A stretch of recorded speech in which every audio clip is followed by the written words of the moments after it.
October 19th, 1986. A quiet Sunday morning in Lagos, Nigeria.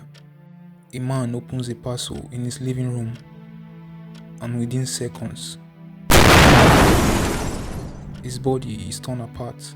His home becomes a crime scene, and Nigeria, a country already teetering on the edge of dictatorship, is thrust into chaos.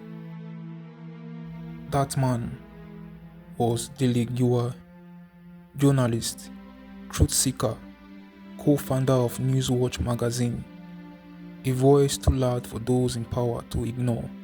He was haunted, he was threatened, and finally, he was killed in the most brutal, cowardly way imaginable. To this day, no one has been held responsible. No one has answered for the crime that silenced a man and sent shockwaves across Africa. But this story is not just about a murder, it's about power, censorship, and a nation's haunting silence. Stay with us, because in the next few minutes, we will uncover the secrets, the suspects, and the scandal behind one of Nigeria's darkest moments. Watch till the end and decide for yourself, was it justice denied or justice delayed?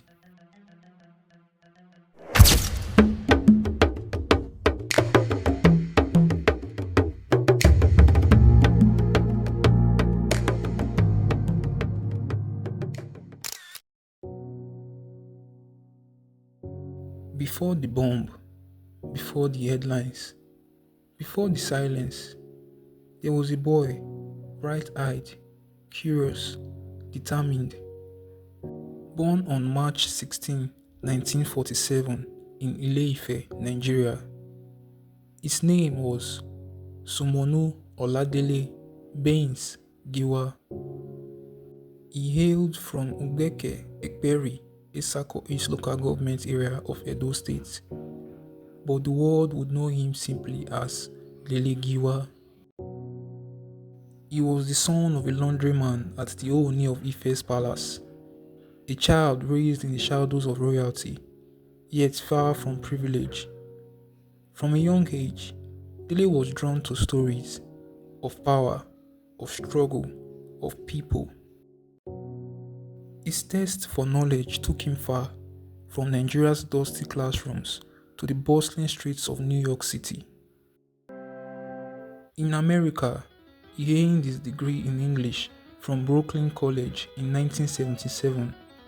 He later studied public communication at Fordham University. During this time, he worked as a news assistant at the New York Times, absorbing the ethics, the fire, and the discipline of world-class journalism. But his heart belonged to Nigeria. In 1979, he returned home, not as a tourist, but as a man on a mission. He joined the Daily Times, then Sunday Concord, where his bold voice began to echo across the country. And by 1984, he would do the unthinkable. With a few fearless friends, he launched Newswatch magazine, Nigeria's first real experiment with investigative journalism. In a country where speaking the truth could cost your life, Dele Giwa picked up a pen and pointed it straight at power.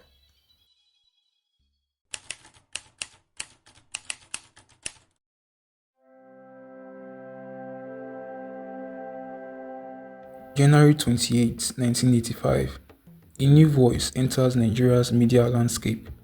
Sharp, fearless, unfiltered. Its name, Newswatch. Founded by four bold minds, Newswatch wasn't just another magazine. It was a revolution printed in ink. A publication with the audacity to say what others couldn't, even under military rule. Dele Giwa, as editor-in-chief, led the charge.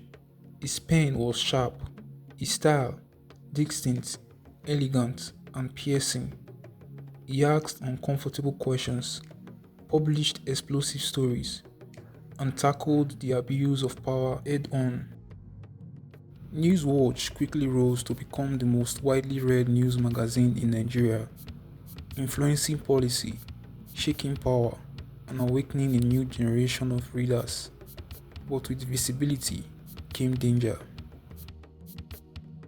Those in power, especially within the military government, began to feel exposed. Suddenly, stories were being discussed in cabinet meetings. Questions were being asked about how this magazine was getting its information. Dele Giwa had crossed an invisible line. He wasn't just reporting the news anymore, he was becoming part of it. And in Nigeria, in 1985, challenging the state was not just risky, it was lethal. The walls were closing in, and Dele Giwa knew it.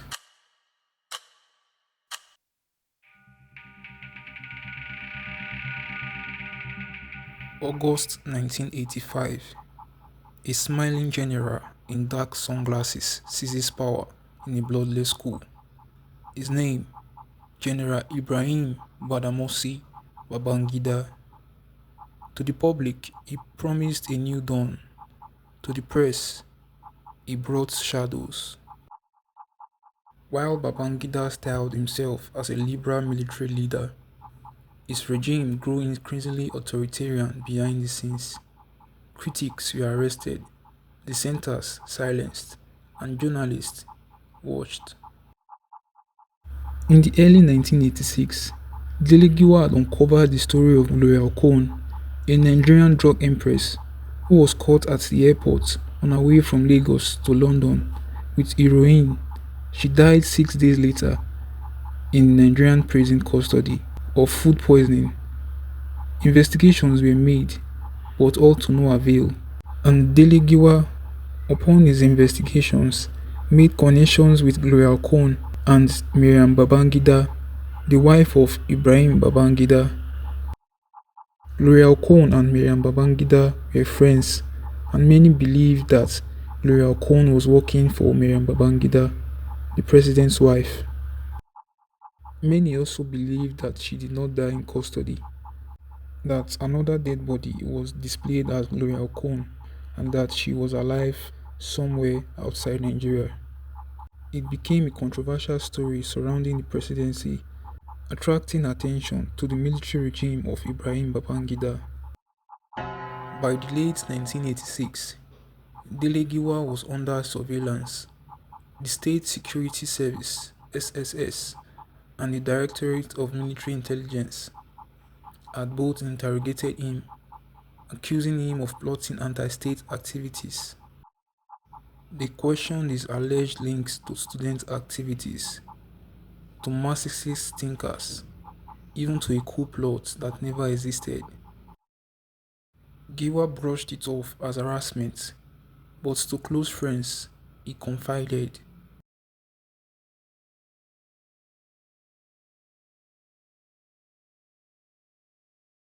And then the warnings escalated. A mysterious call, a threat, or a warning.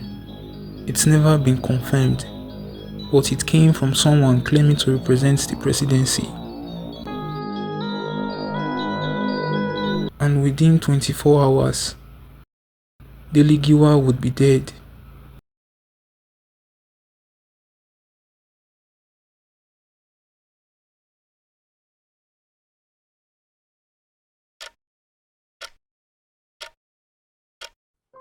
October 18th, 1986, Dele Giwa is visited again by agents of the State Security Service.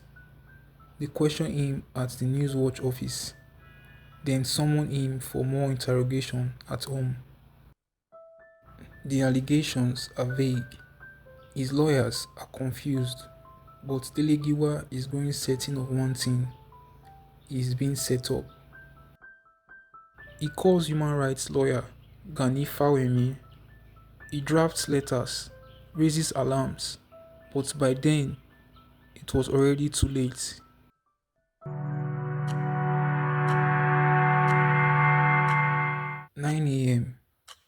Dispatch rider arrives with a parcel, stamped with the Nigerian coat of arms, delivered in the name of the presidency. Dele Giwa takes it inside. He sits across his friend and London correspondent, Kayode Soyinka.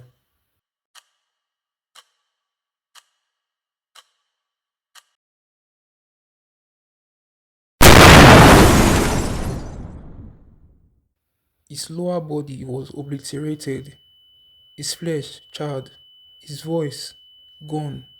He clung to life for moments, but the message was clear. Truth has a price. Dele Giwa became the first Nigerian to be assassinated by a letter bomb, a method so shocking, so sophisticated, it sent ripples around the world. And yet, in a country ruled by secrecy and fear, there were no arrests, no charges, no answers. The press mourned, the people asked questions, the government remained silent.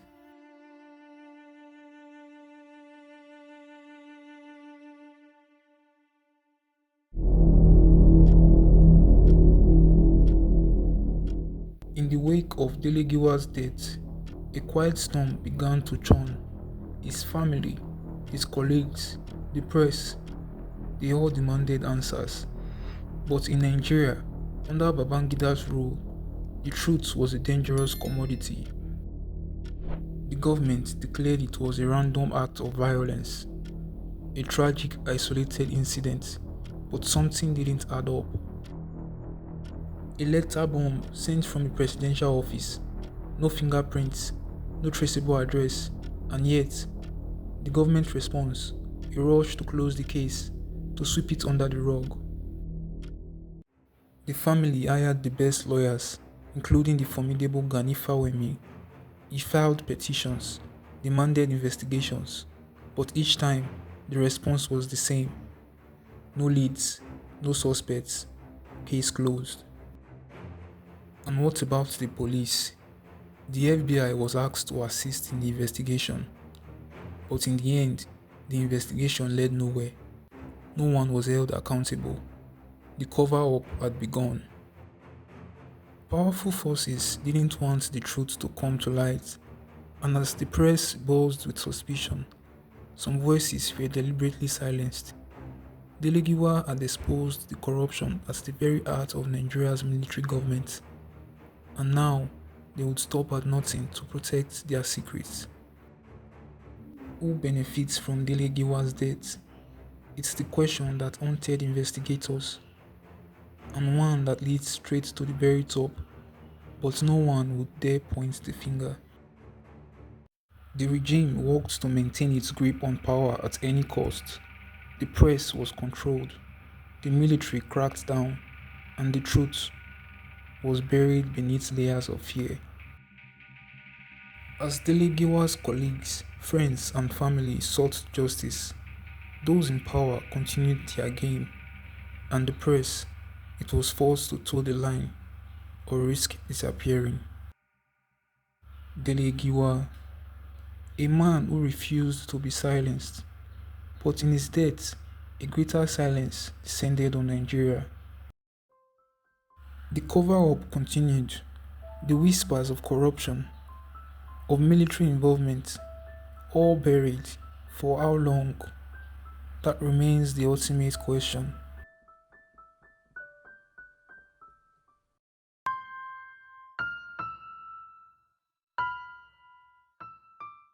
Dele Giwa may have been silenced, but the truth can never be buried. His death, though brutal and untimely, sparked a fire that could not be extinguished. In the years that followed, Nigeria's press found itself at a crossroad, and Dele's courage would continue to inspire. Dele Giwa was the first to truly take on the system, and his assassination became the battle cry for generations of journalists to come. He left behind more than just a legacy of courage. He sparked a new era of investigative journalism in Nigeria, one that would refuse to be silenced. From Lagos to Abuja, from universities to newsrooms, Dele's spirits would inspire a generation to fight for truth and hold those in power accountable.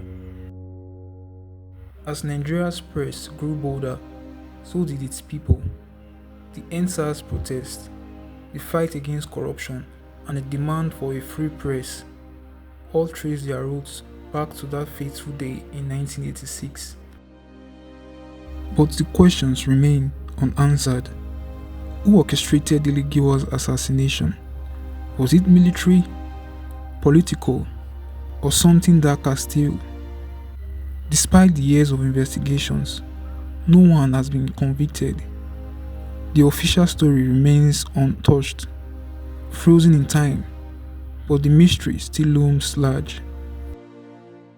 In a country where the truth is a dangerous game, Dele's death was a reminder that the price of knowledge is steep, but his story continues to echo in the voices of those who refuse to back down.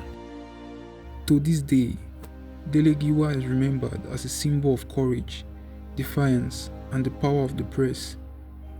His name is whispered in the halls of newsrooms, his image immortalized in photographs and memorials. A man who laid down his life for one cause: the truth. His death was not in vain. It ignited the flame that continues to burn in the hearts of those who value freedom of speech, who stand for justice, and who believe in the power of truth. Dele Giwa showed the world that journalism can be dangerous, but it is also a force of change. Dele Giwa was more than an editor. He was a martyr for the cause of truth, and his legacy lives on.